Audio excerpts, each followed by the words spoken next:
সম্প্রতি ডি স্পোর্টসকে দেওয়া এক সাক্ষাৎকারে মেসি বলেন, রোনালদোর প্রতি আমার অনেক শ্রদ্ধা ও সম্মান আছে। ওর কেরিয়ার অসাধারণ এবং ও এখনও শীর্ষ পর্যায়ে খেলছে। আমাদের মধ্যে প্রতিদ্বন্দ্বিতা ছিল কেবল মাঠে। আমরা আমাদের দলকে সেরাটা দেওয়ার চেষ্টা করেছি। তবে মাঠের বাইরে আমরা দুজনই সাধারণ মানুষ।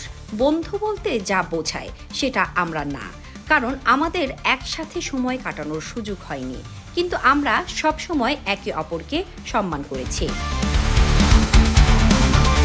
এই মন্তব্যটি এসেছিল রোনালদোর আগের এক কথার জবাবে। কয়েক সপ্তাহ আগে রোনালদো বলেছিলেন, আমার মেসির প্রতি ভালোবাসা আছে। যদিও আমরা বহু বছর প্রতিদ্বন্দ্বী ছিলাম, কিন্তু সে আমাকে সবসময় সম্মান করেছে, তাই আমিও তাকে শ্রদ্ধা করি। তাদের কথায় পরিষ্কার শ্রদ্ধা আছে, ভালোবাসাও হয়তো, তবে বন্ধুত্ব নয়।